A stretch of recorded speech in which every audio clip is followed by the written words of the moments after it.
Correção de exercícios. Leia o anúncio a seguir e responda as questões. Fake news. Compartilhe fatos, não boatos.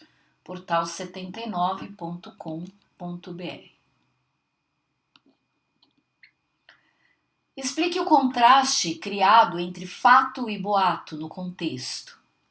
Observe que no slogan, a sonoridade das palavras, a rima entre ato, boato, fato, foi importante para o slogan, tá? Então, o que você tem aqui?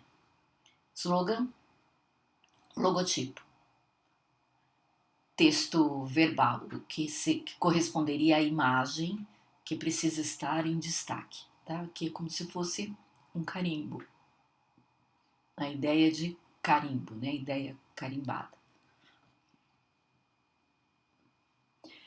Fato é um acontecimento comprovável, ao acabado ou prestes a acontecer. Já boato é uma informação cuja fonte é desconhecida ou mentirosa.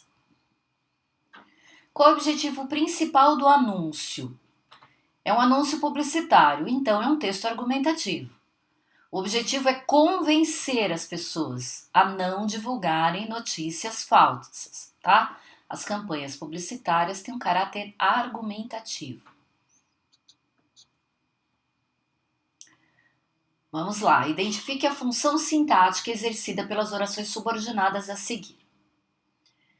O fato é que a internet transformou radicalmente as relações sociais. Vejamos, eu tenho um período, neste período eu tenho dois verbos, eu tenho um verbo aqui e eu tenho um verbo aqui, então eu tenho duas orações. Onde é que eu corto segmento? Antes da conjunção, que, tá? O que eu faço agora? Tento ver se elas são coordenadas ou subordinadas. Se elas forem coordenadas, eu consigo separar em duas frases diferentes. Se elas forem subordinadas, não consigo. Nesse caso, eu não consigo. Né? O fato é, ponto. Que a internet transformou? Não dá. Né? Então, elas são subordinadas. Muito bem. Eu vou substituir, para ver se elas são subordinadas substantivas, eu vou tentar substituir a segunda oração pela palavra isso, esse ou essa. O fato é esse, consegui. Então ela é substantiva. Porque o substantivo o pronome só é capaz de substituir um substantivo. Nunca um adjetivo, nunca um advérbio e nem nenhuma outra palavra. Consegui. Muito bem.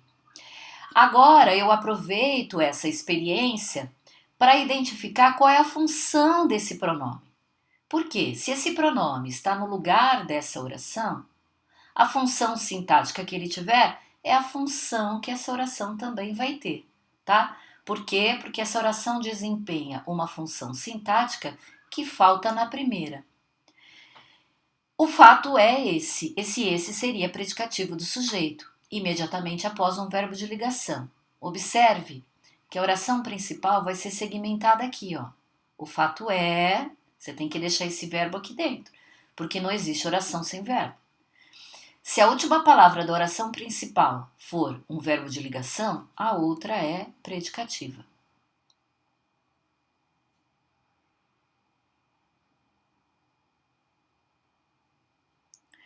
É fundamental que a sociedade desenvolva meios de proteção aos usuários da internet. Vou substituir a segunda oração, que começa pela conjunção integrante, pela palavra isso. Isso é fundamental. Eu poderia dizer é fundamental isso? Poderia, mas inverter fica mais fácil para eu identificar que esse isso é o sujeito. Tá? Então, aqui o é fundamental é a oração principal. E essa oração inteirinha aqui, ó, ela é o sujeito da oração principal. Eu a substituí por isso, pela palavra isso. Eu faço isso exatamente para eu identificar num período menor qual é a função sintática do pronome. A função sintática desse pronome é a função sintática da oração que ele substitui. Então a função aí é sujeito. Ela seria uma oração subordinada substantiva subjetiva. C. Estamos certos de que o desenvolvimento das novas tecnologias de comunicação e informação trazem muitos benefícios sociais também. Muito bem. São subordinadas. Como é que eu sei? Não consigo separar. Quais são as orações? A primeira tá aqui, ó, tem um verbo aqui, estamos certos. Então eu vou segmentar aqui, ó. E a outra é de que o desenvolvimento até o final. Só tem um verbo que está aqui, ó, trazem. Por que essa preposição fica na segunda oração? Porque ela não faz parte da primeira, né? Ela vai estar no termo que está complementando esse adjetivo aqui, tá? Esse adjetivo certo, ele é um nome, ele veio de um verbo, o verbo acertar, né?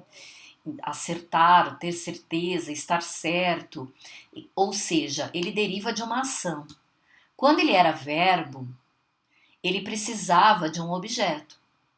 Agora que ele virou nome, ele continua precisando do objeto que ele tinha lá. Só que eu não posso mais chamar este termo que o complementa de objeto, porque objeto complementa verbo de ação.